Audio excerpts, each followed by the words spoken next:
Hi there, ladies and gentlemen. My name is Dan Hughes, and I'm going to be taking you through this Color Efex Pro 4 webinar this evening. We're talking about the Nik Collection 2 by DxO, specifically Color Efex Pro 4, and we're going to talk about recipes. We're going to talk about filter combinations. I hope to walk you through the interface, and if you're an extremely, if you're new to the software, I hope to get you comfortable up and running with the software. If you're well experienced, then hopefully we can get you some tips and tricks during the next 45 minutes or so. And I should probably mention that my name's Dan. I was the webinar trainer for Nik software from 2009 to 2014. And DxO has reached out to me to conduct a few webinars here and there. And all of these webinars, as you may have seen already since you did register and show up to the webinar, are on the Nik software website webinar page. We've got a whole bunch of webinars coming up this month, so me and also Joseph Lanashki is going to be demonstrating about all of the new cool things that are that were released in the Nik Collection 2 by DxO. We're going to talk about some of those things today, the ones that pertain specifically to Color Efex Pro 4. And I want to talk a little bit about Photolab as well. Photolab is a proprietary raw processing software that DxO develops. We'll get into that about halfway through the webinar-ish. And I should mention that the essential version of Photolab 2 does come with the Nik Collection. So if you purchase the Nik Collection, it will come with this raw processor. We'll talk about some of the great things that the software can do. So let's see here. We're going to begin the presentation navigating from Photoshop. Now, I personally either use Photoshop if I know I'm going to be doing a good amount of pixel movement and I want to use layers and layer masks and blending modes and those sorts of things integrated with the Nik Collection. And then a lot of times I'll actually just use Lightroom, so I'll do my raw processing with Adobe Lightroom and then go into the Nik Collection from there if I'm not having to do extensive work or multiple pieces of software and so on. If I know I'm going to use numerous pieces of software from the Nik Collection or any other set of tools, I tend to use the Photoshop versions of the software so that I can utilize layers, layer masks, blending modes, smart objects, all of those great things. One of the things that I'm finding right now, though, is that as I've just gotten Photolab about a month or 6 weeks ago, I'm utilizing that for my raw processing and then usually using the Nik Collection from there. And then if I need to, I'll actually take my image from Photolab into Photoshop from there. We're not going to talk a lot about workflow. I'll gladly answer any questions you might have about what I'm doing and why I make those decisions. But I just want to make sure you guys are familiar with sort of my mindset when doing this. For demonstration purposes, we're going to be launching from Photoshop here, and then we're also going to be launching from Photolab. All right. So I'm in Photoshop right now, and I've got an image that I've utilized Adobe Camera Raw's raw processor to make some adjustments to the white balance to try and clean it up a little bit. And then I've used Color Efex Pro 4 to stylize the image pretty substantially, actually. So a quick look at the before and after. Here's the original sort of raw processed image. It's a little bit flat, a little bit linear. And then I've actually just used a preset built into Color Efex Pros for the En Vogue presets. It's 10 presets that now launch or come with Color Efex Pro 4 as of the Nik Collection 2. And then also I've added a film edge to this. I don't remember doing that, but it looks pretty cool. So let's take a look at how to do that. So first things first, when launching the software from Photoshop, you have this handy dandy Nik Collection, or Nik Selective tool rather. If your Nik Selective tool doesn't come up automatically when you launch Photoshop, what you can do, so I've just closed it out, what you can do is go up to the File drop-down menu, go to Automate, and then go to the Nik Collection Selective tool. So this is how you can access the Selective tool if yours doesn't pop up automatically. You can actually even move into the settings and tell the Selective tool to pop up whenever you open Photoshop. I let it come up whenever I use Photoshop because I use the Nik plugin so often. The other way to access the software, for those of you who are not familiar, is to go to the Filter drop-down menu in Photoshop and then down to the Nik Collection. Let's go ahead and launch Color Efex Pro 4. So I'll just go ahead and click on the actual software here. We're going to get into what these things are later on, but let's click into Color Efex Pro 4.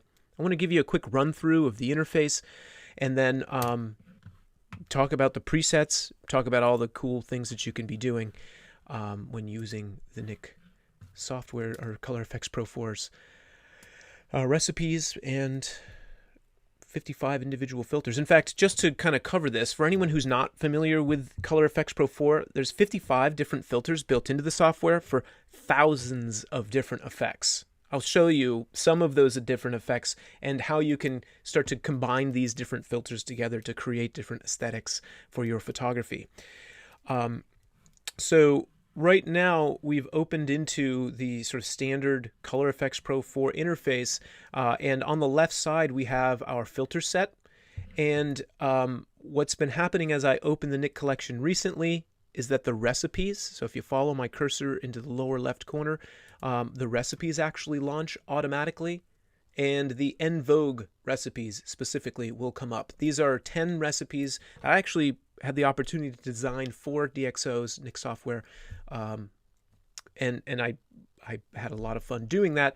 And each of these recipes is basically a different combination of filters. So if I click on like Blue Monday here, and I say, well, first off, it's going to give me this warning saying adding a recipe will replace the current filters that you've got on the right side. I just say yes, and now it's going to apply that particular recipe. That warning is going to come up anytime you click on a recipe, unless you say do not show again. So once you understand that the filter stack on the right side is going to be replaced anytime you click on a recipe, you can just say don't show again.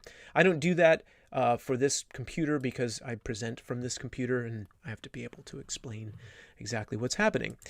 Now, I actually do want to start with a recipe here and kind of explain what it's doing. I'm going to scroll down towards the bottom and I'm going to click on the lavender recipe here. And as I do that, what you'll notice is tonal contrast, brilliance and warmth, pro contrast. The last recipe that I clicked on, we're going to get a new set of filters. And in this case, it's just Film Effects Nostalgic and then the Detail Extractor filter. Now, every one of those recipes that are built into the software or any recipe that you create yourself, I'll show you how to do that in a couple minutes. It's going to be saved onto the left side of the interface into the recipes section there. In fact, if you follow me to the upper left corner, I'm going to click back.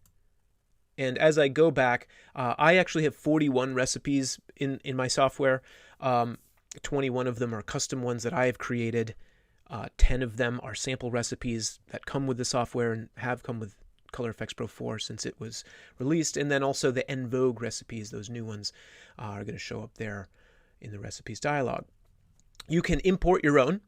So if you download somebody else's recipes or you create your own on, let's say, computer A, and you want to take them from computer A and put them onto computer B, maybe you have a laptop and you want to take the recipes off of the laptop, put them on your desktop version, you can click the import button, and any recipes that you have saved, you're going to be able to navigate and find. Now, one last thing, because we are covering basically the left side of the interface here, we have a history state browser. So in the lower left corner, if I click on history, what this does is it actually records every single thing we do to the software as we do it. So the last thing I did was clicked on the lavender preset, and if I go and I start adjusting that preset, let's say I affect the detail extraction or the contrast or anything like that, it's going to be recorded in the history state browser. If I want to go back to a previous state in the history, I just go ahead and click on the state that I want to move back into, and it skips me back into it, which is a really nice feature. And there's actually several other things that you can do pertaining to viewing the image with the history state browser. Definitely check out the videos that are on YouTube.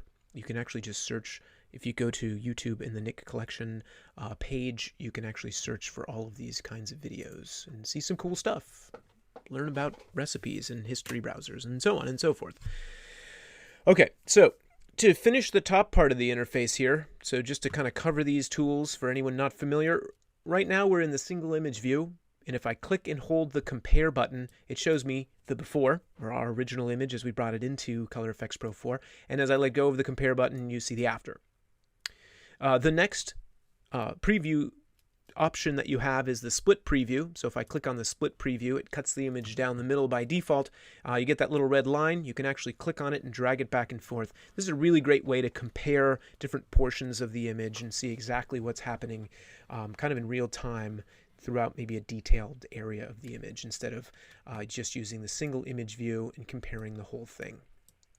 And then, of course, the last preview you have is the side-by-side preview. I'm actually going to tap the Tab key on my keyboard. It's going to hide the left and right menu there, and in the middle of our side-by-side preview, we can actually click on it and it's going to rotate for us. So this way I've got a really nice view of my before and my after. I use this from time to time if I'm doing a lot of work on with Color Efex Pro or any of the Nik plugins to sort of do a once-over before and after side by side, just to make sure it's exactly what I'm looking for. Switching back into the single image view, I'm going to tap the Tab key again on my keyboard. Brings back our menus on the left and on the right. And I'm going to talk about the zoom capabilities later in the webinar. I'm not going to worry about it right now because I want to just jump into what's going on with our filter stack, how to add more filters to the recipe that we've already clicked on. In fact, recipes, presets, I kind of view them a couple different ways. I like recipes and presets for numerous reasons, but one of them, and my most favorite, is to kind of get a feel for the potential of the image. Sometimes I'll have a really strong vision as to what I think my image should look like. Sometimes I want an image to be part of a series, and sometimes I kind of like one-off photos, and I'm not exactly sure what I want them to look like. Well, recipes help in all of those cases. They help for consistency. Like if I wanted to make a whole series of images that had a similar look to it, I could just reuse the same recipe that I've created or that I've downloaded or one that's built into the software over and over and over again. It's going to give me the same general effect and look. Another reason why they're great is that you just see the potential of 10 or 20 different ways of viewing your image by simply going through the different presets or recipes. And then the sort of exploratory aspect of them is really nice because what it'll do is you can, as you click on recipes or as you click on filters, you can turn them on and off. So if I move to the right side into our filter stack and I actually click on the toggle button that's to the left of the label in the filter stack, I can see what this filter is doing. And in this case, the Film Effects Nostalgic is the sort of stylistic powerhouse, if you will, of this particular stack of filters. Here's the before and here's the after, and you can see it's doing the bulk of the work for this photograph. The detail extractor is a little kind of corrective tool. I do like what this image looks like without any of the detail extraction. So here's the, without, and here's with. But I think I prefer the image with the detail extraction on the whole photo. Although as I'm toggling this on and off, as I will usually make, decisions on the fly with these sorts of things, I'm deciding that I kind of want to remove the detail extraction from the center of the image here and from the bricks, because I think those details are kind of becoming distracting in my mind. So what I'm going to do is with the detail extractor filter, move to the minus control point button. In all of the Nik collection, as well as in PhotoLab, we have what's called U-point technology. You're likely familiar with this already, but it works like this in Color Efex. You have minus control points to remove an effect from a particular area or object in an image, and you have plus control points to put that filter effect in a particular area or on a particular object. In this case, I want to remove the detail extractor from the brick and from this portion of the image, on this sort of the background buildings there. So what I'm going to do is click the minus button. I'm going to go and just click on the object that I don't want the effect on. And then in Color Efex, we have two sliders to deal with. We have the size slider, which this is the size of the control point, basically the area that is going to be influenced by the control point. And what this point is doing, again, is removing the detail extractor, as you can see. In fact, if I click and drag it, you can get a good feel for it. So I'll go and place it in there. The control point is looking for that object inside of that circle. It's not making a circular selection. It's making a selection inside of the circle of the tone, color, and texture, among other things, that the control point is basically deciphering and saying, okay, this is the object. We don't want detail extractor on that object. If I make the area of influence really big, the control point is going to think that we want to remove the effect off of any of those like tones, colors, and textures. So what I want to do in this case, since I really just want to remove it from this portion of the bricks for the most part, and that area here, is I'm going to place that minus control point, size it to just encompass the size of the area that I want to affect, and then the second slider is an opacity slider. And in the opacity slider, this is the control over the amount of the effect of the control point. Basically, if I take the opacity to 100%, this minus control point becomes a plus control point. I'm putting the effect in. If I slide it down to 0, it's removing all of that effect from that particular area. I'm going to reiterate this throughout the webinar. I've got a couple more images where I think it's more effective for being able to see exactly what's going on there. But we can look at the selections that these control points are making. We can control the amount of the effect that the control point is sort of being utilized. And the next thing that I want to do is just toggle my entire detail extractor on and off one more time to see if I like what's going on with it. And in this case, I do. I'm happy with it, so I'm going to leave it.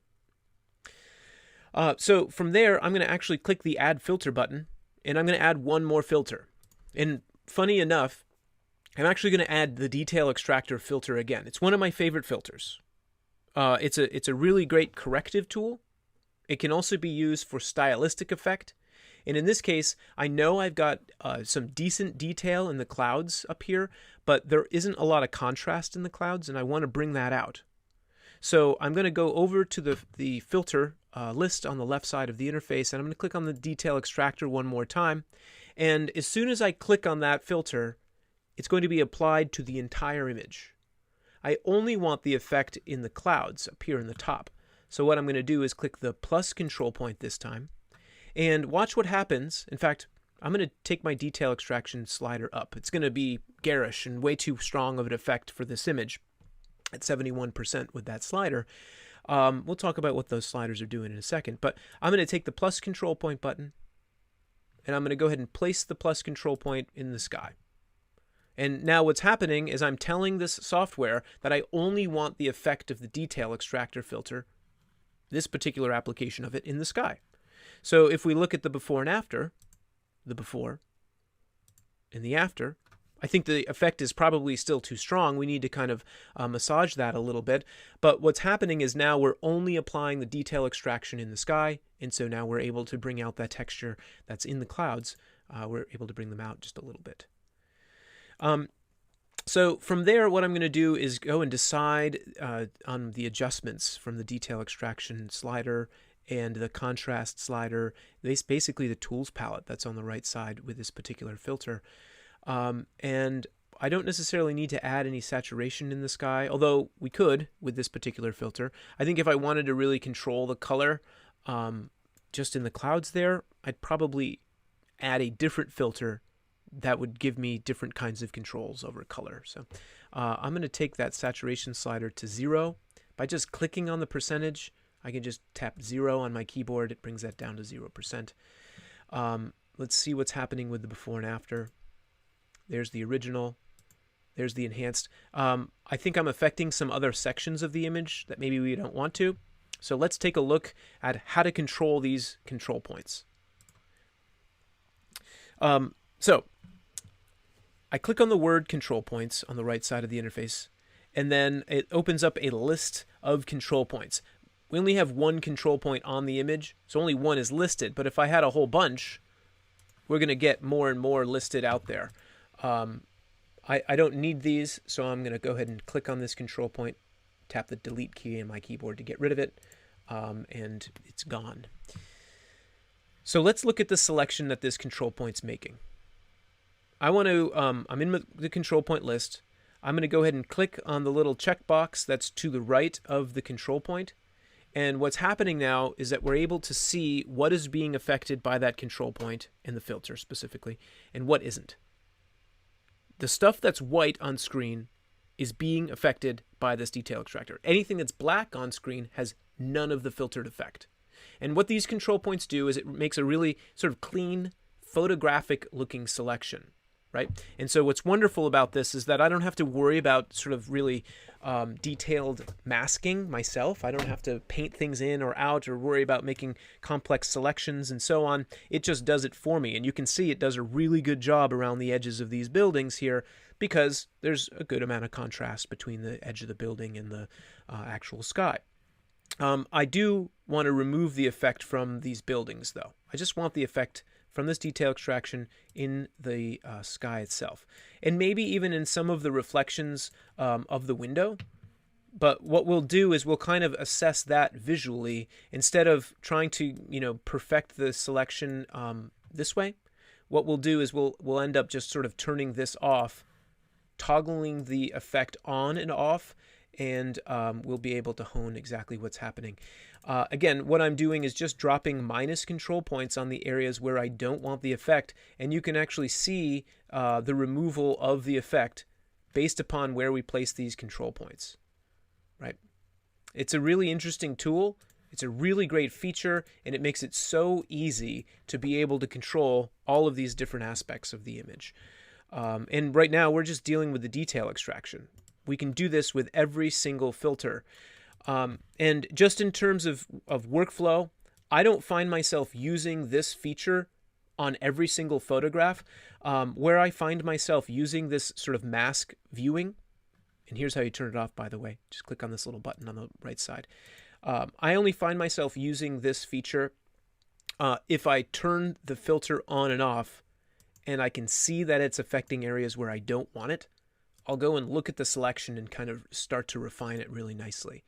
As I toggle the effect on and off now, I'm seeing I'm getting that detail in the sky that I'm interested in getting. I'm actually going to add a little bit more contrast, and I'm going to increase a little bit more of the detail extraction. I like what I'm getting now. We've toggled it on and off. We've looked at our selection. I'm going to just click the compare button one more time to just make sure I'm enjoying what I'm getting out of the image. I like this. I think it's effective.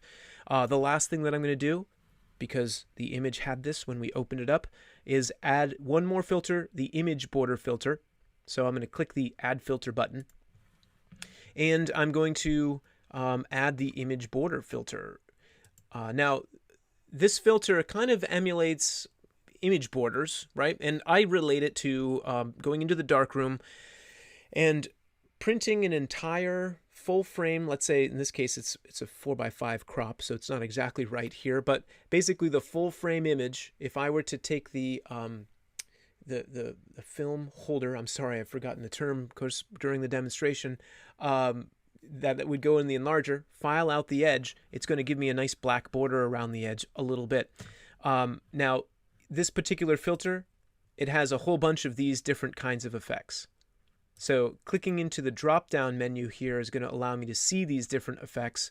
We can randomize these different edges, and we can adjust them with the size, the spread, and whether we want a clean or a rough edge.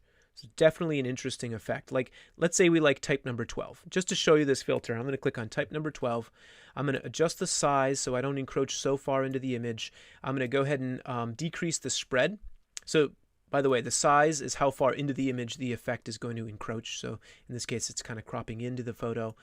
There's a trick to make it so that you don't really crop into the image. If you're in Photoshop, there's some things that you can do. I'll gladly talk about that after the webinar. The spread here is the thickness of the stroke around the edge. And then the clean to rough slider, this is simply how clean or smooth you want that edge to be, or how sharp and rough you want it to be. So you can sort of run that any way you want. And then the beauty, or my favorite part of this filter, is that you can vary the border 9,999 different ways. It's like a randomizer here. So what I enjoy so much about that is I will use this border over and over and over again, but randomize it. And then when I've got prints or images, I can put them next to each other, and they don't have exactly the same border every time. They have the same style border, same aesthetic, but a different, slightly different sort of randomized edge effect, which I think just kind of makes the thing look a lot more honed than if I had the exact same edge every single time. One of my favorite things to do with this filter is to actually use type number 1 or type number 9. I'll actually thin out the spread basically to -100, and I might clean up the edge just a little bit. And what this does is it just gives me these kind of rounded edges here. So it looks a little bit more organic to me, a little smoother in my mind, but we've got a white border. All right. Now, from here, let's say we're happy with the effect. I understand I'm taking we've been 28 minutes on this one image. I've explained quite a lot of stuff. Let's move on to another photograph. I'm going to click the OK button in the lower right corner. That's going to bring us back over into Photoshop. We will be working in a non-destructive manner because the background of the original image will still be a layer. And what Color Efex Pro 4 is going to do for us is it's going to duplicate the background. It's going to apply the effects that we just adjusted, and then it's going to apply them to that final image. So there's the before, and there's the after. All right. So let's switch over into this photo. I'm going to just make sure everybody's good to go with no questions or anything. Yep, I don't see any questions at this point, so I'm going to minimize that. And let's talk about a portrait photograph. And in this case, this is my friend Shima and Val.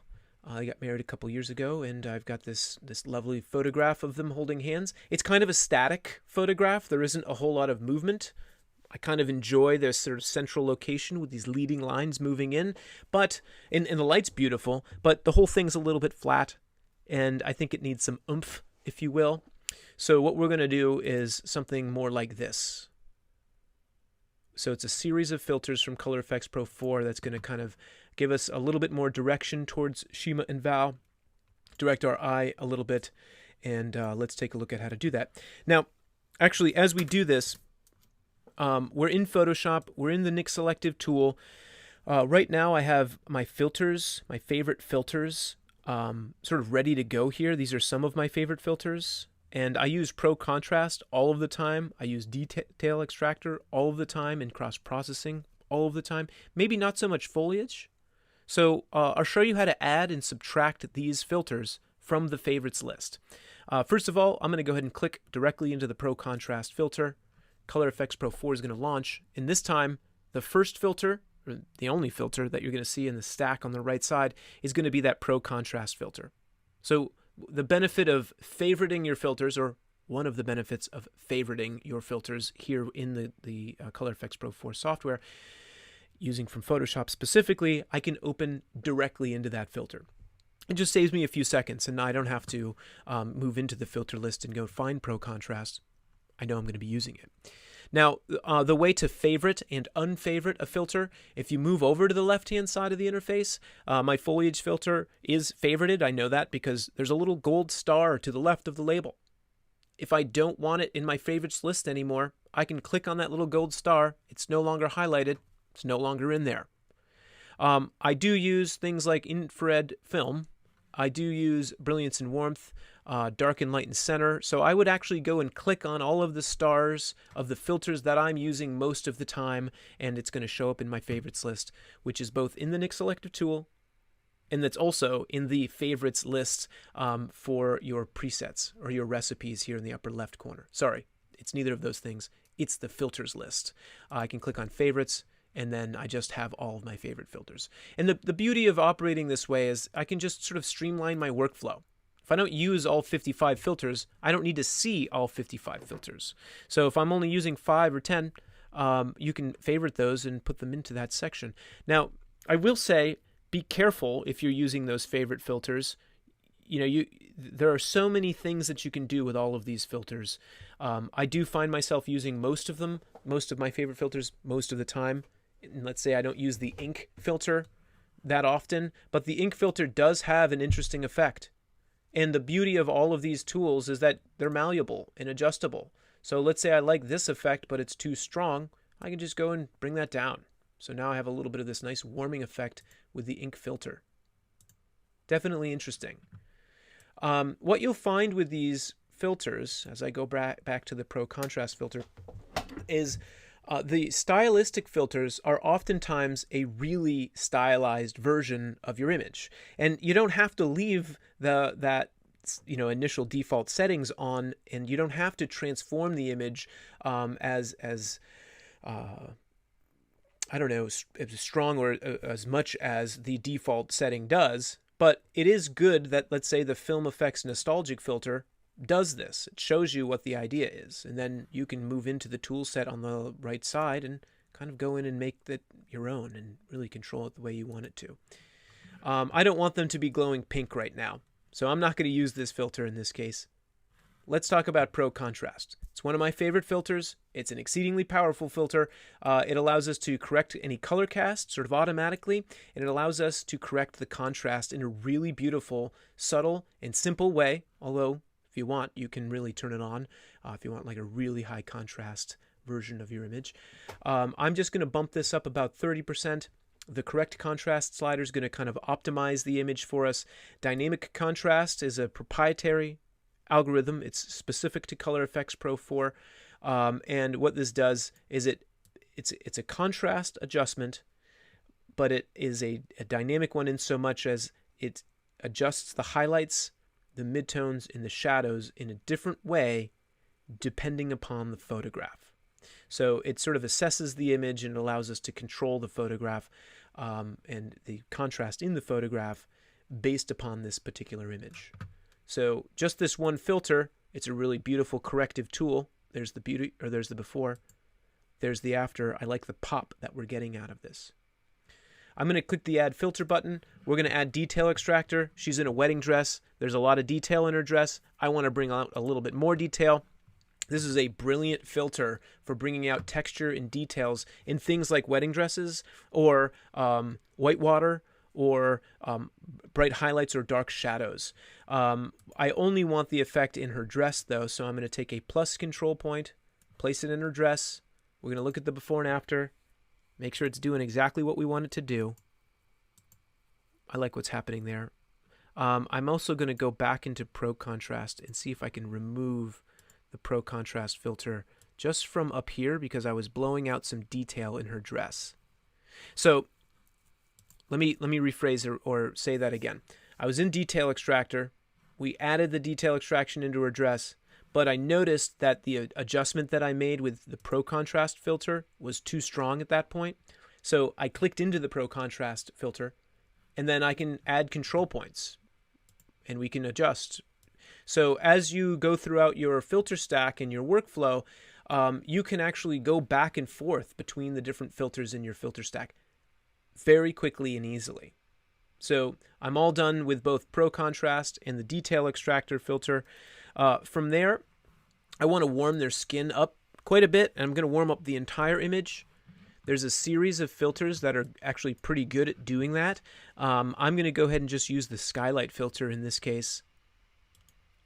The Skylight filter emulates what would happen if you were to use a glass skylight filter in front of your lens. It basically warms the entire photo. So there's the before, there's the after. I think at default it's a little bit too strong, so I'm just going to dial that down just a touch. And then if we didn't want the skylight filter in a particular area, like in her wedding dress, you can just take the minus control points and remove it. If I do that though, in this case, now her dress is totally neutral and her skin looks a little bit orange and weird because of the application of the filter everywhere except for the dress. So instead of leaving the minus control point at 0% opacity, I'm going to go ahead and drag the opacity slider up to like 30 or 40% in this case. It's going to warm her dress a little bit, and so her skin isn't going to look as affected. In fact, as affected by the filter. I'm going to go ahead and just drop a control point on her skin and some of the highlight areas as well, so that it doesn't go super orange. I want her skin to look somewhat natural, and on my screen it was looking a little bit orange. Okay, so that's the Skylight filter. From here, I say we try to direct the viewer's attention in towards our subject. So I'm going to start to do that by kind of relighting the photograph. Click the Add Filter button. We're going to move to the left side. I'm going to add the low key filter. This basically darkens the image down pretty substantially by default. I don't need as strong of an effect in this case, so I'm going to bring the standard low key down just a touch. Each of these filters, of course, has its own set of sliders. Some of them are more self-explanatory than others, like the glow sliders, pretty self-explanatory. The low key slider, the stronger you have that effect, the darker the image is going to get. And then you have a dynamic low key slider as well. And what this slider does, I'll relate it back to Pro Contrast. It's looking at the image and it's affecting the highlights at a different rate than the midtones and then at the shadows. So basically it's dynamically adjusting these tones, and it allows us to create a more controlled environment, because now we can darken this image down in a dynamic way as well as sort of linearly, like with the standard low key a little bit. And then B, you can create an effect that other people can't necessarily affect or create. Even folks who are using the Color Efex Pro 4 software, if you go in and create your own sort of series or your own recipe with a particular set of slider adjustments, you're going to create something completely different than the next person is going to be creating. And that goes, or you can see that when applying the En Vogue recipes that are built into the software. If you actually click on those and you start running through the different slider adjustments, and you look at the overall opacity sliders that are in the En Vogue recipes, you'll actually notice that there's some pretty specific opacity adjustments to those things. Or maybe the shadows and the highlights sliders are being controlled in a particular way. You can create those same kinds of effects. You can create your own, or you can download them as well. So there's all sorts of recipes available like that. Okay, so low key filter, I've added that in. This is a stylistic effect. What we're trying to do, or what I'm trying to do, is direct your eye as the attention, or your eye as the viewer, in towards our bride and groom here. In this case, I've added the darken, lighten, center filter. This is going to do a really nice job to kind of direct your attention towards our bride and groom. And I'm just going to make this a little bit more subtle. So the center luminosity slider, that's going to allow you to brighten or darken the center. What I love about this filter is that it's kind of like a vignette in terms of I tend to use it to darken the edge and leave the center a little bit brighter, or brighten up the center. And it's kind of not like a vignette because you can't really tell that this effect has been added on.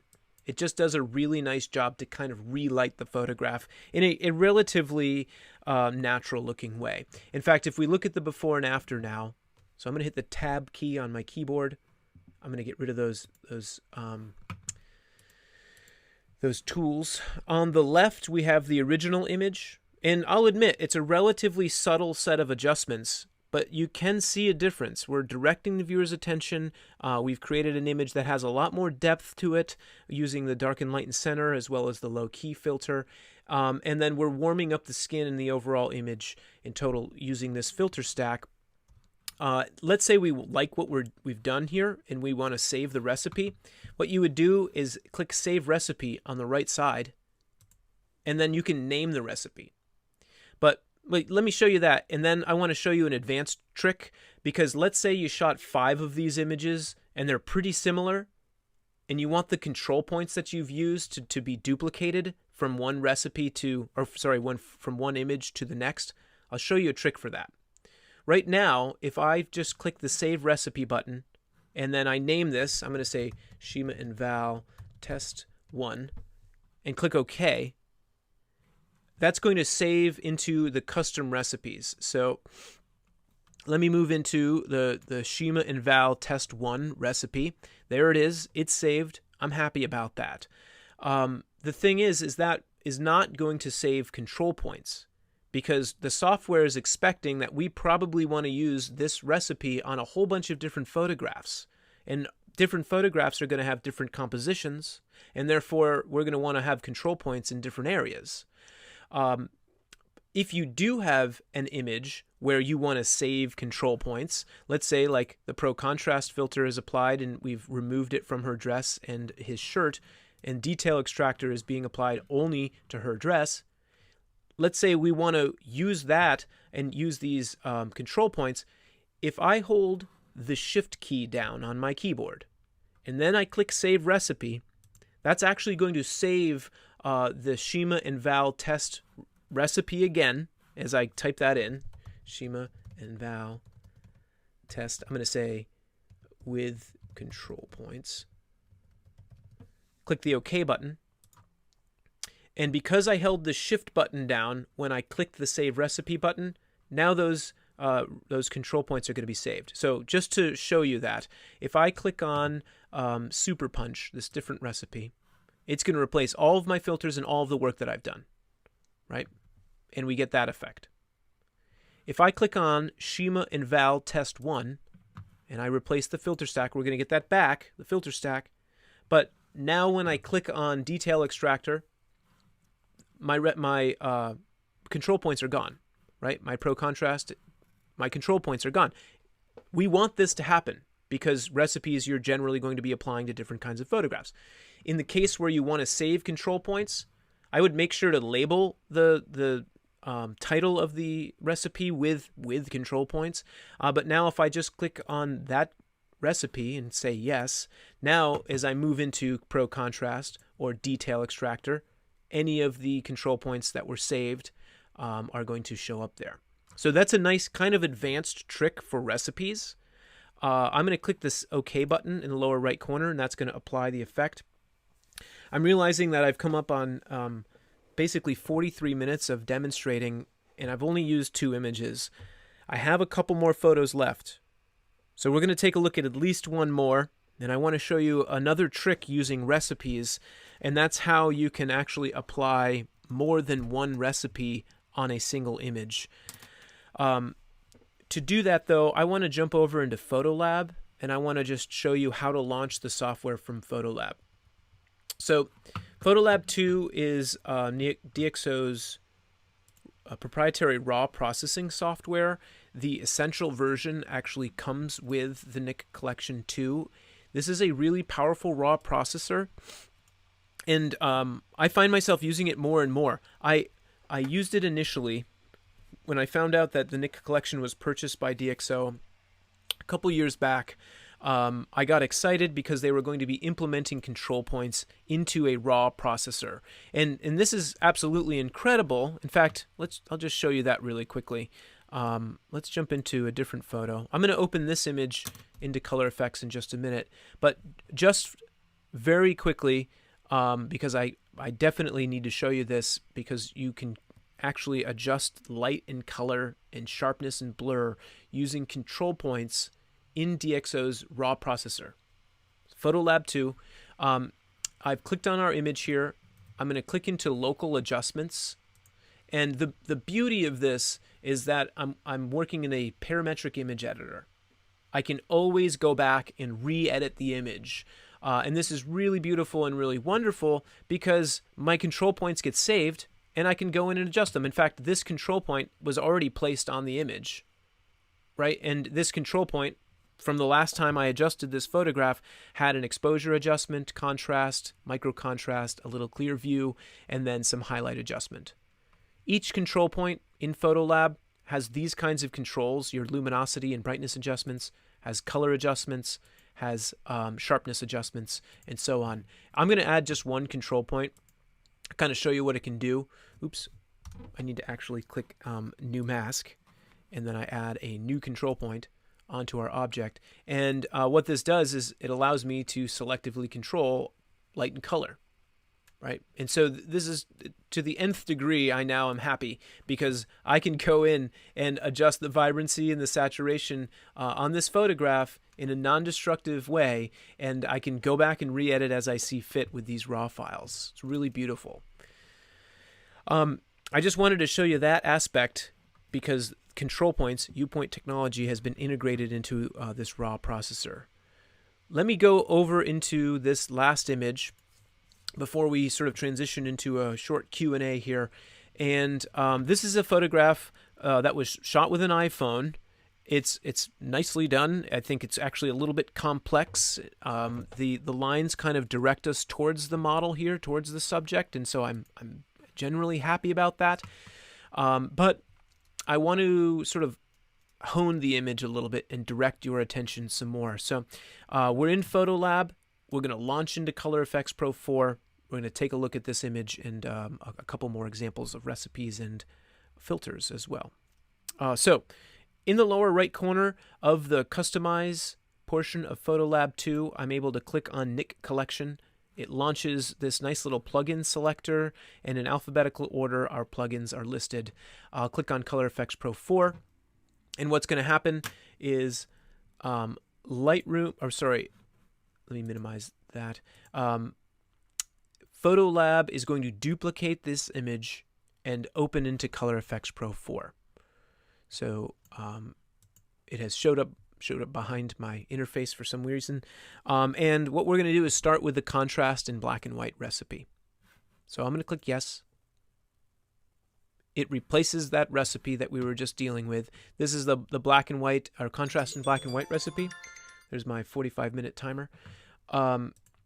We've got a black and white filter in Color Efex Pro 4, and personally, if I'm going to be converting an image from color to black and white, I'm typically going to be using Silver Efex Pro because it has a lot of different kinds of controls that I find myself interested in and I love a lot. But this filter has some interesting effects. Namely, this drop-down menu here has a black and white conversion. It's going to operate kind of like the Silver Efex 2 black and white conversion. Tonal enhancer, and then dynamic contrast.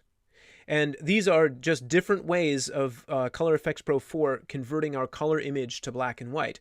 And the beauty of the dynamic contrast adjustment is it looks different, right? So I can create a different looking black and white photograph. I can then go into my filter color and I can transition, basically looking, the image is going to adjust as if we're going to be using a glass color filter when shooting black and white film. So the color filter slider lets us control the tonal range and the way that the colors are responding when converting from color to black and white. I want to go ahead and set that to around the yellow color filter. Her skin tone is going to really start to pop quite a bit when set sort of towards orange. And then I can reduce or increase the strength of that filter. I'm going to actually leave that up pretty high, and I'm going to just increase the contrast enhancer just a little bit. It's going to really make this pop. I like what's happening. Let's take a look at the before and after.